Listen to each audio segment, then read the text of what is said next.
waaqayyootiin eeggamtanii lafa jirtan hundumatti yeroon kun kan isiniif dabalame obboloota araarri waaqayyoo ammallee irra dachaa isiniif haa dabalu. Waaqa san kana nu godheef immoo maqaa ilma isaa maqaa gooftaa Yesuus Kiristoositiin galanni isaaf haa ta'u jechaati. Sanbata gammachuu jechuu barbaada namoota bakka hundumaa jirtanitti baay'ee keessaniif guyyaa qophaa'ummaatii gariin keenya sanbata seenerraa gariin immoo sanbata walakkaan illee kan baniiran jiru. Waaqayyo kana hundumattuu nu gargaaree eebba ofii nuuf dabalee yeroo kana fuula isaatti akka dhiyaannu sun nu gargaare waaqa keenyaaf galata addaan fo'ame dhiyeessaati. Galgala kana mata duree waliin lallaallu amantii isa al tokkocha dabarsamee sitti kennameef loli jedha. Amantii isa al tokkocha dabarfamee sitti kennameef yookaan immoo nutti kennameef. Amantiin inni dhugaan kun kan dabarfamee nutti kenname kun maal inni? Amantii jechuun macaafni qulqulluun hiikaa isaa akkamitti ka'a? Isa kana immoo akkamitti hubanna ka jedhu macaafa qulqulluu keessa gadi seenee ilaallee hin jenne jechuudha. Guyyaan har'aa guyyaa sanbataati. Guyyaatti waaqeffannaa addaatiin fuula waaqayyootti dhiyaannudha. Guyyaa yaadannoo uumamaa ardiif samiiti. Guyyaa itti karaa addaatiin gabbummaa jalaa bilisa ba'uu kennaan yaadannooti. Guyyaa itti kan nu qulqulleessu waaqayyo akka ta'e yaadannu. Guyyaa itti deebinee ardii haaraa fi samii haaraatti immoo sanbata fuula abbaa keenyaatti akka dhiyaannu yaadannudha jechuudha. Kanaaf har'a waa'ee hundee bu'uura amantii isa tokkocha dabarfamee nutti kenname jedhu kana macaafa qulqulluu keessaa deemnee ilaalleetiin jenna.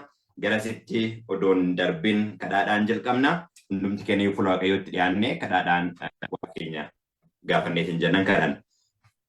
Abbaa gaarummaa guddaa jaalala nutti agarsiifteef guddaa si galateeffanna. Maqaa ilma kee maqaa gooftaa Yesuus Kiristoositiin galanni siif haa ta'u. Irree nuuf taateetta harka kee nurra qabdeetta. Dhugama si galateeffannaa waan goote hundumaaf maqaa ilma kee maqaa gooftaa Yesuus Kiristoositiin abba galanni siif haa ta'u. Ammallee araara keetiin nu yaadadhu. Hafuura kee qulqulluun nu guuti nu dibi. Dhugaa dubbii macaafa qulqulluu kana keessatti barraa'e akkuma jirutti akka hubannuuf akka fudhannuuf nu gargaara. Fedha kee raawwadhu maqaa tokkocha ilma keessattiin biyya lafaa jaalatteen si kadhanna yaa abbaa. Ameen. Ameen. Okay. Baay'ee gaarii. Dhugaan macaafa qulqulluu akkuma sila kanaan durallee waliin ilaalaa turreetiin jenne macaafa qulqulluu giddu galeessa godhatee dhugaan ifaa deemeetiin jedha jechuudha. Kanaaf nutis har'allee waa'ee dhugaa macaafa qulqulluu keessatti kanuma giddu galeessa godhannee ilaalla. Kanuma giddu galeessa godhannee ilaalla. Mee iskiriinii sheer godheen ilaalla. Yaada yeroo macaafa qulqulluu erga dubbifnee kaaniin booddee yaada isaa bal'inaan kan jiru immoo wajjiniin ilaalleetiin jennee jechuudha. Tole akkas jedha.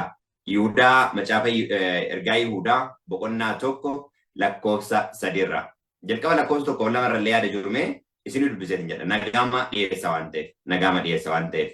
Okay. Ani Yihudaan garbichi Yesuus Kiristoos obboleessi Yaaqoob isin warra waamamtanii waaqayyo abbaadhaan jaallatamtanii Yesuus Kiristoosiin ergamtaniif kana caafu kooti jedha. Eenyuun jaallatamtan? Waaqayyo abbaadhaan jaallatamtanii jedha. Kanaaf kan nu jaallate eenyudha jechuudha? Waaqayyo abbaadha jechuudha. Kanaaf wangeela Yohaannis boqonnaa 3 lakkoofsa 16 irratti waaqayyo tokkocha ilma isaa amma kennuufitti biyya lafaa jaallate jedha. Erga Yohaannis 1:3 irratti immoo jaalala kanaan nuti ijoollee waaqayyo jedhamne waamne jedha. Kanaaf isin warra waaqayyo abbaadhaan jaallatamtanii Yesuus Kiristoosiin eegamtaniif kana caafu kooti jedha. Kan nu eegu, kan nu kunuunsu, aarsaa barbaachisu waa'ee keenyaaf kan kafale Yesuus Kiristoosidha. Kaleessallee kan nu wajjin ture ammallee haga dhuma baraatti guyyaa hundumaa isin wajjin jira kan jedhe Yesuusidha. Araarri nagaan jaalallis isiniif haa baay'atu jedha. Waaqayyo abbaa isa nu jaallate biraa, Yesuus Kiristoos isa nu eegu biraa. Lakkoofsa 3 irratti yeroon kennanni mata duree qayyabannaa kennaa isa kanaan. Michoota koo waa'ee fayyina walii wajjin qabnuuf durumayyuu isiniif caafuudhaaf dhama'uutu hin jiru. Amma amantii isa al tokkicha yeroo hundumaaf akka ta'utti warra waaqayyo qulqullaa'anitti dabarfame sanaaf akka loltaniif jedha. Amantii isa al tokkocha yeroo hundumaaf akka ta'utti warra waaqayyoof qulqullaa'anitti dabarfamee kenname sanaaf akka loltaniif caafee isin gorsuun giddiitti barbaachisaa ta'uu isaa argeera. Amma dubbichi kun dirqama jedha. Uduma kanaan durayyuu kana dubbachuu yookaan barreessuudhaaf yaalaaru amma ammoo isa duraa caalaa amantii isa al tokkocha warra waaqayyoof qulqullaa'anitti dabarfamee kenname sanaaf akka loltaniif kana caafu kooti jedha. Maalidha amantiin kun? Macaafa mul'ataa boqonnaa 14 lakkoofsa 12 irratti yaada akka jiru tokkotu jira. Macaafa mul'ataa boqonnaa 14 lakkoofsa 12 irraa waan tokko isin dubbisa. Macaafni wangeelli mul'anni boqonnaa 14 waa'ee 144 ergaa ergamoota isaan lallaban warri 144 kunniin warri seenaa lafaa xumuran kunniin isaan lallaban ergicha jechuudha. Akkasumas immoo faallaa kana akka ta'e lafa ka'a. 12 irra garuu akkana jedha. Kana keessatti obsaan danda'uun warra waaqayyoof qulqullaa'anii amantii isa al tokkocha warra waaqayyoof qulqullaa'anitti dabarfamee kenname jedha. Warra waaqayyoof qulqullaa'anii abboomii waaqayyoo eeganii Yesuusitti amanuu isaanii jabeessanii barbaadama. Kun Yesuusitti amanuu jedhee eegara afaan Oromoo. Ingiliffisa garuu Yesuusitti amananii jedhee oduu hin taane maal jedhee hiika? Here is the patience of the saint. Here are they that keep commandment of God in the face of Jesus. Amma amantiin inni al tokkocha dabarfamee warra waaqayyoof qulqullaa'anitti kenname amantii Yesuusitti jechuudha. Warra waaqayyoof qulqullaa'anitti kenname. Amantii Yesuusitti warra waaqayyoof qulqullaa'e kan isaan eegan amantii Yesuusitti jechuudha. Macaafa qulqulluu irratti faith in Jesus, faith of Jesus kan jedhu iddootti jechi kunniin lachuu argamu isiniif kaayetiin jedha. Galaataa boqonnaa 2 lakkoofsa mee xiyyeeffannaadhaan ilaallu hedduu kana. Galaataa boqonnaa 2 lakkoofsa 16 akkas jedha. Utuun ta'u jedhamee Oromoofaan dubbisa. Utuma ta'u iyyuu namni tokkollee Yesuus Kiristoositti amanuudhaan malee wanta seerri isarraa barbaadu gochuudhaan waaqayyo duratti qajeelaa ta'ee akka hin laakkamne hin beekna jedha. Maalidhaan? Amantiidhaan malee. Gaarii. Amantiidhaan malee wanta seerri isarraa barbaadu gochuudhaan waaqayyo duratti qajeelaa kan taane nuyi beekna jedha. Okay. Nuyi wanta seerri irraa barbaadu hojjechuudhaan utuu hin ta'in Kiristoositti amanuudhaan qajeelota taanee akka lakkaa'amnu Kiristoos Yesuusitti amanneera. Wanta seerri nama irraa barbaadu gochuudhaan namni tokkollee qajeelaan ta'u jedha. Kun jecha hundumaa jecha tokkochaanii. Kiristoositti amanu, Kiristoositti amanu. Macaafni qulqulluun Ingiliffaan garuu akka jedha King James Version irraa isaa akkana jedha. Knowing that a man is not justified by the work of the law, but by faith of Jesus Christ. Amantii Yesuus Kiristoositu nama qulqulleessa. Isa inni amane amantii Yesuus jedhu. Eenyuun amane inni? Abbaa isaa. Jala murroo qabna. Okay, amantii inni abbaa isaa irraa qabu jechuudha. Faith in Jesus, faith of Jesus, asirraa jecha lachuun fayyadamaan ta'eef naa qabaa yaada. The faith of Jesus Christ. Even we have believed in Jesus Christ, that we may be justified by the faith of Jesus Christ. Amma nuti Kiristoositti amannee amantii Yesuusiitiin fuula waaqayyootti qajeelota kataa. By faith of Jesus Christ. For by the work of the law shall no flesh be justified. Foon qabeessi qabu kan hojiidhaan fuula waaqayyootti qajeelaa ta'u tokkollee hin jiru jedha. Kanaaf obboloota koo amantiin inni al tokkocha dabarfamee qajeelotatti kenname warra waaqayyoof qulqullaa'anitti dabarfamee kenname amantii Yesuus Kiristoositti. Isa fuuldura waaqayyootti qajeelota nu godhu jechuudha. Isa seeraan dhuun taane ittiin fuula waaqayyootti qajeelota ta'a. Kanaaf qulqullummaan kenna moofaa baarsaati. Qajeelummaan kenna moofaa baarsaati. Amantiidhaan fuula waaqayyootti qajeelota taane jechuun amantii Yesuus Kiristoositiin jechuudha. Amantii Yesuus Kiristoositiin jechuudha. Kanaaf amma amantiin nurraa barbaadamu amantii Yesuusi. Okay, Yesuus maal amanaa ture? Namoonni tokko waa'ee amantii kana yeroo dubbatan maqaa dhaabbataa dha'uu barbaadu. Kun Ortodoksii, kun ammoo amantii Musliim, kun Katolikii, kun Protestant, kun Adventistii, kun amantii garaagaraa. Maqaa amantiitii miti obboloota koo asirratti kadhee.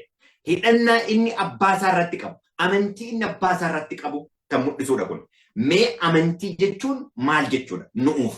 Amantii jechuun waan ijaan hin argamne akka waan arganiitti godhanii amanuudha. Kanaaf Kiristoos exactly lafarra yeroo turu nama ta'ee abbaa isaa isa waaqarra jiru amanachuudhaan isa wajjin walitti dhufeen addaa godhataa ture. Kanaaf Yesuus Kiristoos amantiinsaa abbaa isaarra. Fakkeenyaaf gara naannoo Getsamaniitti yeroo dhiyaate yeroo itti qorumsi addunyaa hundi isarratti wal ga'e akkas jedhe. Yaa abbaa jedhe. Fedha kiyya yoo fedha kee ta'e xoofoon kun irraa darbu garuu akka fedha kiyyaa miti akka fedha kan jedhe. Amma namoonni barbaadaman rakkina keessatti argachuu keessatti dhabuu keessatti fedha kiyyaa miti feeti kee haa ta'u warra jedhanidha. Rakkoo marsaa lamaatu jira. Rakkoo Yaaqoob Ermiyaas boqonnaa 30 lakkoofsa 7 rakkoo guddaa kanaan dura ta'e hin beekne rakkoo isa Yaaqoob jedhama caafni qulqulluun. Rakkoo Yaaqoob kutaa lama qaba. Rakkoo Yaaqoob isa xiqqaatii fi rakkoo Yaaqoob isa guddaa. Rakkoo Yaaqoob isa xiqqaa jechuun mana isaatii ba'ee erga dogongorsaadhaan dhiyeessa hundarraa hangafummaa fudhatee eebba fudhatee abbaa isaa irraallee ba'ee jalqabee mana Laabaatti waggoonni inni dabarse hundi yeroo rakkoo isa guddaa isa xiqqaa jedhama. Namoonni hundinuu rakkoo kana adhallee sobamuudhaan ofii kennallee dogongora sobaa hojjechuudhaan rakkina filannoo kennaan nutti dhufu rakkina seexanii nutti fidu isa ammoo waaqayyoollee nu jabeessuudhaaf fidu hunduma danda'a deemneef jedha. Kun rakkoo Yaaqoob isa jalqabaa jedhama. Rakkoo Yaaqoob isa guddaa kan jedhamu immoo gaafa gara manaatti deebi'uudhaaf ka'e karaatti obboleessi kan ka'e Esaawu humna waraana 400 wajjin hiriira si eegaara jedhaniin gaaf kana inni wal'aansoon guddaan inni qabaa ture. Amma dhimma balleeffamuu hojjettoota isaatiif kana miti akka kaleessaa kophaa ofii hin turre. Ijoollee ofii wajjin ture qabeenyaa guddaa horeera. Garuu wal'aansoon guddaan inni Yaaqoob kana miti. Gaafa dhufu masalaalee tokko argee ture yaabbannoo. Lafa ati deemtu siif kenna jedheeni Waaqayyo waadaa galeeraaf. Amma rakkoon wal'aansoon guddaan kan isaa wal'aansoo hafuuraati. Wal'aansoo hafuuraati. Cubbuu kee naan dhiifteetta moo naan dhiif? Natti araaramteetta moo nan araaramu? Kun wal'aansoo isa guddaadha. Kanaaf halkan guddaa halkan guutuu ergamaa wajjin wal'aansoo qabaa ture. Neebbiftu malee galsetniisu jedhee maqaan kee eenyu jedhee gaafate. Kun rakkoo Yaaqoob isa guddaa jedhama. Cubbuun kee naan dhiifamne naa dhiifameera moo naan dhiifamne kan jedhu jechuudha. Sababni isaa ijoollee Waaqayyoo dhumarratti rakkinni guddaan isaan qunnamu lafa kanarratti waa argachuuf waa dhabuu miti. Namoonni baay'een irraa waa'ee gurgurachuu dhabu, waa'ee nyaataaf nyaachuu dhabu, waa'ee hojii argachuuf dhabuudha. Namoonni baay'een kan yaaddan. Dhiphinni inni guddaan ijoollee Waaqayyootiif yoo rakkoon akkas baay'ataa dhufu, yoo wantoonni kun hundinuu ta'aa dhufu, okay rakkoon ta'aa jira, dhiphinni hundumaa ta'aa jira. Garuu wanti guddaa ta'uu qabu mirkanaa'insa argattee taasifameedhaaf. Kun isheen shakkana jechuun rakkoon baay'ataa dhufu garuu akkuma baram Nohii waggaa 120 erga lallabee ka'een booddee guyyaan 7 isaaf qorumsa guddaa ture. Sababni isaa guyyaa jedhetti roobni hin jalqabne waan ta'eef. Qorumsa amantii jechuudha. Gara mata duree keenya jalqabaatti hin deebi'a. Amantii isa al tokkocha dabarsamee kenname. Macaafni qulqulluun waa'ee amantii akkas jedha. Amantiin tokko jedha. Amantiin tokko. Amantiin tokko sunis amantii eenyuti? Amantii Yesuus Kiristoos lafarratti hundeessedha. Waldaa koo asirratti ijaaradha kan inni jedhe jechuudha. Garasitti nan dhufa. Odoo garasitti hin dhufneen dura garuu mee macaafa qulqulluu keessa dhadhee iddoo tokko dubbifneet hin jenne. Efesoon boqonnaa 4 lakkoofsa 4 irratti akkana jedhe. Akkuma abdiin waamicha isinitti waamtanii tokko ta'e dhagni tokko afurri tokko gooftaan tokko amantiin tokko cuuphaan tokko Waaqayyoo abbaan waan hundumaa tokkocha. Inni waan hundumaa irra jira. Waan hundumaas in hojjeta iddoo hundumaas jira jedha. Waa'ee amantii, waa'ee cuuphaa, dhagnaaf hafuura, hafuurri dhagni garaagaraa ta'e kiliirii lafa ka'a. Amantiin tokko inni jedhame kun amantii dhagni tokko akka ta'e beeku, amantii hafuurri tokko akka ta'e beeku. Dhagna sadii ka beeku miti. Hafuura sadii jedhame ka beeku miti. Dhagni tokko hafuurri tokko. Dhagni tokko kun eenyudha? Abbaa. Abbaan kun eenyu qaba? Ilma qaba. Ka isarraa dhufe jechuudha. Fakkeenyaaf namni yeroo uumame dhagna tokkotu uumame. Addaam. Addaamin irraa eewwan dhufte jechuudha. Dhagna garaagaraati miti kan jiru. Dhagna sadii nama beeku miti. Amantiin inni dhugaa. Inni tokkochi kun. Cuuphaan tokkocha inni illee ka Yesuus Kiristoos cuuphame. Akkuma isaatti cuuphamuu qabu. Karaa deemaa Itoophiyaa. Abbaan waan hundumaa tokkocha. Inni waan hundumaa gararraa jira. Amantii akkasitti amanuudha. Kanaaf Kiristoos Yesuus maal jedhe? Wangeela Yohaannis boqonnaa 14 tokko irratti. Wangeela Yohaannis boqonnaa 14 tokko irratti waa'ee amantii dubbate akkas jedhe Yesuus Kiristoos. Yesuus itti fufee bartoota isaatiin garaan keessan hin raafamin Waaqayyotti amanaa anattis amanaa jedhe. Mana abbaa koo keessa iddoo baay'ee jira jedhe. Kanaaf amantiin dhugaa amantiin inni al tokkicha dabarfamee nutti kenname abbaa akka abbaa ta'etti amanuu. Kiristoos Yesuus ilma abbaa akka ta'etti amanuu. Amantiin kun isa al tokkicha dabarfamee qulqullootatti kenname. Amantii kanaaf kottaan lollaa jedha. Hundee kanaan ala eenyullee hundee biraa dhaabuu hin danda'u. Amantii isa al tokkicha dabarfamee nutti kenname. Fakkeenyaaf Kiristoos Yesuus waldaa koo asirratti ijaara jedhe. Boqonnaa 16 Maatoos boqonnaa 16 lakkoofsa 15 irraa dubbisuu dandeenya. Eenyu naan jettu jedhe. Simoon Yesuus immoo isinoo eenyu naan jettu jedhee isaan gaafate. Isinoo eenyu naan jettuun gaafii duuka buutootaa qofan ture. Gaafii addunyaa guutuu ture. Addunyaan namoonni maal naan jedhu eenyu naan jedhu jedhee isaan gaafate. Deebii addunyaan waa'ee Yesuus Kiristoosiif deebisu itti himan duuka buutoon. Dhumarratti mootu isinoo eenyu naan jettu jedheen. Akkas jedheen Phexros. Simoon Phexros deebisee ati Masiicha ilma Waaqayyo jiraataati jedheen. Masiiha jedhu kun Kiristoos isa dibame jechuudha. Ilma Waaqayyo jiraataati jedheen. Kana booddee Kiristoos akkana jedhe. Kanarratti Yesuus deebitee yaa Simoon ilma Yoonaa ati kana yaanumte. Kan abbaa koo isa waaqarra jiru sitti mul'ise malee yaanni namaa foon sitti mul'ifne jedheen. Dhimmichi kan ilma Waaqa jiraataa ta'uu koo ka beeku eenyudha jedheen abbaan. Kanaaf gaafa inni cuubame abbaan akkana jedhe kana ilmi koo inni hin jaalladhu jedhe. Kana ilmi koo inni hin jaalladhu. Kana ka beeku abbaa qofadha jedhe. Wangeelli Yohaannis Maatewos boqonnaan 11 lakkoofsa 27 abbaa malee ilma ka beeku hin jiru ilma malee warra ilmi itti biddisuu barbaadu malee abbaa ka beeku hin jiru. Kanaaf 18 irratti ansittani hima jedhee akkuma Phexros jechuun dhagaa jechuudha. Ati dhagaa. Dhagaan sochoone kanarratti waldaa koo nan ijaara. Gooftummaan du'as matuma waldicha irratti humna godhatu jedhee. Amantii kanarratti waldaa warra dhugaa kanarratti ijaaraman irratti duuti humna godhatu. Waldaan kun mana irratti ijaaramte obboloota koo Yesuus Kiristoos Masii Yesuus Kiristoos ilma Waaqa jiraataa kan jedhu irratti ijaaramte. Macaafni qulqulluun ergaa Yohaannis isa tokkoffaa boqonnaan 2 lakkoofsa 22 irratti namni Yesuus Kiristoos akka ta'e hin amanne sobduun akka isaan jiru jedha. Namni abbaaf ilma garuu inni mormituu Kiristoosiiti jedha. 22 irraa. Isuma Yesuus kun Kiristoos yookiis Masiiha ta'uu isaa ganu malee sobduun eenyudha jedha. Argitanii? Hundee waldaati jechuudha kun. Namni kana ganu namni Yesuus Kiristoosiin akka ta'e, Masii akka ta'e garuu mormituu Kiristoosiiti. Yesuus Kiristoosidha jechuun maal jechuudha? Yesuus kan dibamedha jechuudha. Maaliin dibame? Hafuura qulqulluun dibame. Eenyutu dibe? Abbaatu dibe. Hojii ergamoota 10:38. Mormituun Kiristoos inni abbaa fi ilma ganu isa kana jedha.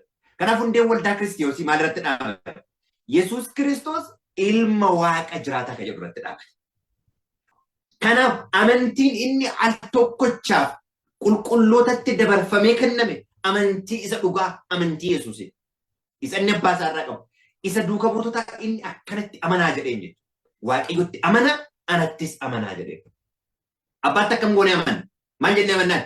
Galma waan hundumaa jennee amannaan. Abbaa isa hundumaa gararraa jiru jennee amannaan. Waaqa tokkocha macaafa qulqulluu jennee amannaan. Yesuus karaa dhugaa jireenya isa gara abbaa kana nu geessu jennee amannaan.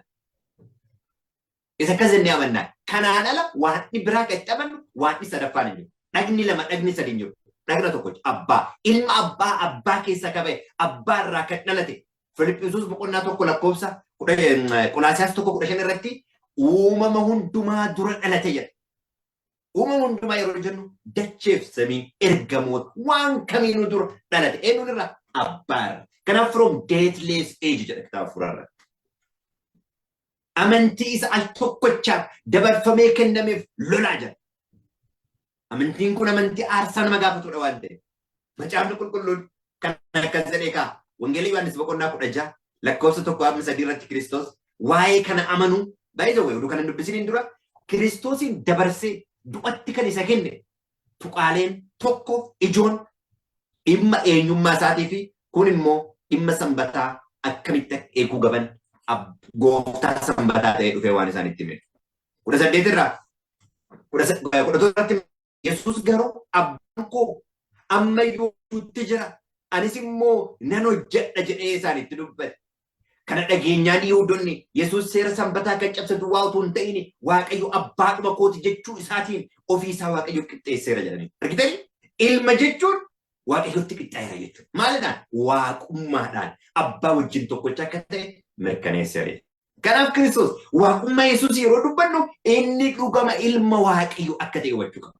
Yoo akkas hin ta'u immoo Waaqa lammaffaa ta'a. Waaqa lammaffaa akka abbaadhaan gargar ta'e taayippii garaagaraa ta'a. Garuu sabisansii tokko taayippii tokko kan ta'e ilma Waaqa jiraataati Yesuus Kiristoos. Kan abbaarraa dhalate jechuudha. Ergaa Yohaannis 1:5 lakkoofsa 1 irratti abbaarraa abbichatti kan dhalate jedha. Jedhanii isa ajjeesuudhaaf caalchanii maal godhan jedha? Yaadan jedha. Kanaaf dhimma sanbataatii fi dhimma eenyummaa Yesuus Kiristoos jechuudha. Kiristoosiin kan ajjeesaniif ani ilma abbaati jedhee waan amaniif abbaa koo jedhee amanatu. Nullee karaa namicha Maarqos 12 irratti Kiristoosiin gaafii gaafate yaadadha. Maarqos 12 irratti seera keessa abboomota keessa kamtuun dubarroo caala jennaan yaa Israa'el dhagee Waaqayyo keenya qophaasaa gooftaadha jedhe Yesuus. Kana irratti dhumarratti namicha wajjin marii yeroo xumuru 34 irratti Kiristoos akkana jedheen ati mootummaa Waaqayyootti fagoo miti jedheen. Ati mootummaa Waaqayyootti fagoo miti jechuun abbaa akka abbaa ta'e Waaqa tokkocha ta'e beekteetta jedheen. Garuu kan se'ate karaa dhugaa jireenya isa ta'e ana beekuun sirra jira jedheen Kiristoos. Kanaaf obboloota koo amantiin inni al tokkocha dabarfamee nutti kennan inni nu ittiin lolluuf Waaqayyo isa nu jaallate. Akkuma Yihuudaan jedhe Yesuus Kiristoos isa nu eegu isatti amanuudhaan akka Yihuudaan itti ibsetti jechuudha. Ergaa baay'ee murteessaadha. Kanaaf obboloota koo amantii isa al tokkocha dabarfamee nutti kennameef lolaarraa Kiristoosiin Waaqayyoon arrabsite gaafni jedhanii isa ajjeesuu barbaadan gaafa inni an ilma Waaqayyooti jedhee. Wangeela Yohaannis 10:36 Zayadaan qabadhaa. Luqaas irra kan jiru garuu takka asiin dubbisuu barbaada. Luqaas irra kan jiru asiin dubbisuu barbaada. Boqonnaa 22 lakkoofsa 70 irraa waan tokko ilaala. 70 irraa akkas jedha. Lakkoofsa 70 irraa hundumti isaanii egaa ilma Waaqayyooti muree jedhaniin. Inni immoo isa ta'uu koo isiniyyuu jettu jedhee. Akkan ilma Waaqayyoo ta'e isiniyyuu jettaniittu jedhee. Kanarratti isaan nu ofii keenya afaan isaa irraa dhageenyeerra dhugaa ba'uu kanarra caalu maal barbaachisa jedhan. Ilma Waaqayyo jechuun isaa ani ilma Waaqayyo jechuun isaa poointi isaa ajjeesiira jechuudha. Obboloota koo ammallee rakkinni guddaan baay'achaa gaafa dhufu keessaa alaa gaafa baay'achaa dhufu asirratti obsaan danda'uun warra Waaqayyoof qulqullaa'ani. Amantii Yesuusii kan qaban abboonni Waaqayyo kan eegan jedha. Amantii Yesuusii kun warra Waaqayyoof qulqullaa'anitti dabarfamee kan kenname amantii isa al tokkoof isa dhumaatiif dabarfamee warra Waaqayyoof qulqullaa'anitti kenname. Eenyutu kenna? Yesuus turutti kenna. What a wonderful it is. Ammallee isin ajjeesu jedha. Manneen sagadaa keessaa isin baasu yeroon itti isin ajjeesanii dhufa jedha. Kana wanti godhaniif anas abbaa koos waan hin beekneef jedha. Obboloota koo tarii beekuun bu'uura ta'uu danda'a. Garuu beekuun bu'uura ta'uu danda'a. Garuu dhuma miti inni guddaan 144 kan isaan ittiin mallattaa'an mallattoo abbaaf ilmaa addarraa qabaachuudha. Mul'ata boqonnaa 14 lakkoofsa 1 irratti jechuudha. Isaan kunniin warra ergamoota sadanii lallabanii. Asirratti warri Waaqayyoof qulqullaan obsi isaanii kan jedhame obsa keessa warri darban 144dha. Isaan immoo mallattoo abbaaf ilmaa adda isaanii irraa qaban. Kana amantiin inni al tokkoof isa dhumaatiif dabarfamee nutti kenname kan ittiin lolluuf obboloota koo. Maqaa Waaqayyoo keenya kan eebbifame haa ta'u. Yesuus itti fufee ankara hundumaa akka isin hin gufanneefan isinitti hime. Manneen sagadaa isaanii keessaa isin baasu. Caalaa dhumatti iyyuu yeroon itti isin ajjeesan. Namni yoo isin ajjeese Waaqayyoof waan hojjete isa fakkaata. Isaan abbaa yookiis ana waan hin beekiniif kana hundumaa godha. Isaan abbaa yookiis ana waan hin beekiniif kana hundumaa godha. Amantii isa al tokkochaaf isa dhumaatiif dabarfamee nutti kennameef qajeelotatti kennameef lolaa. Waraana amantii keessa jirramu, waraana hafuuraa keessa jirramu ifaan ifatti jechuudha. Diina wajjin kana jedha yeroo dubbatu. Ani Yihudaan garbichi Yesuus Kiristoos obboleessi Yaaqoob isin warra waamamtanii Waaqayyo abbaadhaan jaallatamtanii waamamtanii Waaqayyo abbaadhaan jaallatamtanii Yesuus Kiristoosin eeggamtaniif kana caafu kun. Kanaaf isin nuti Waaqayyotti amannu Waaqayyotti amanaa gaafa jedhu isatu nu waame isatu nu jaallate karaa ilma isaa nu waame karaa ilma isaa nu jaallate. Yesuus Kiristoos isa nu eegu isa nu fayyise karaa dhugaa jireenya jenneetti amanna. Araarri nagaan jaalalli abbaa biraa ilma isaa Yesuus Kiristoos biraa nuuf dhufu. Michoota koo waa'ee fayyina walii wajjin qabnuuf durumayyuu isiniif caafuudhaaf dhama'aa utuu hin jiru amma amantii isa al tokkocha yeroo hundumaaf akka ta'utti warra Waaqayyoof qulqullaa'anitti dabarfamee kenname saniif loltaniif caafee isin gorsuutti giddiitti barbaachisaa anatti ta'e jedhu. Kun ergaa koo kan xumuraati. Giddiitti barbaachisaa natti ta'e. Anattis isinittis obboloota koo dhugaa kanaaf al tokkoof isa dhumaatiif isa dabarfamee nutti kennameef lolla isaaf falmina ammallee maal jedha Phaawulos yeroo dubbatu hundee kanaan ala eenyullee hundee biraa dhaabuu hin danda'u jedha. Wangeela nuti lallabne kanaan ala eenyus wangeela biraa yoo lallabe ka abaarame haa ta'u jedha Phaawulos yeroo dubbatu. Sababni isaa Kiristoosin qabamee Yesuusin wangeela godhee lallabe Phaawulos. Ka Phaawulos lallabetti wangeelli Yesuus Kiristoos ilma Waaqayyooti obboloota. Wangeelli Yesuus Kiristoos ilma Waaqa jiraataa isa jedhudha Galaatiyaa boqonnaa 1:15-16. Akkas jedhe Phaawulos. 11 isoo dur kaa'ame sana malee omtuu hundee biraa kaa'uu hin danda'u. Hundeen dur kaa'ame sunis Yesuus Kiristoosidha. Isa dibame ilma Waaqa jiraataa jechuudha. Kanaaf obboloota koo isinis waamicha kana fudhadhaa. Akkana jedha Yohaannis yeroo dubbatu isin wajjin tokkummaa akka qabaattaniif isa argineef isa dhageenye isinitti himna jedha. Isa dhageenye isa argine dhugaa dubbii Yohaannis ijaan arge. Ani immoo dhugaa macaafa qulqulluutiin isin immoo carraan nuu kenname macaafa qulqulluudhaan argine macaafa qulqulluudhaan. Kanaaf obboloota koo amantii isa al tokkochaa isa dhumaatiif dabarfamee nuu kennameef waraanuu falmuu loluu riskii du'aa harkatti qabannee gara fuulduraatti deemuu akka dandeenyu Waaqayyo kan nageenya nuuf haa eebbisu eebbifamaa jechaa kadhata gabaabaa goonee xumurra.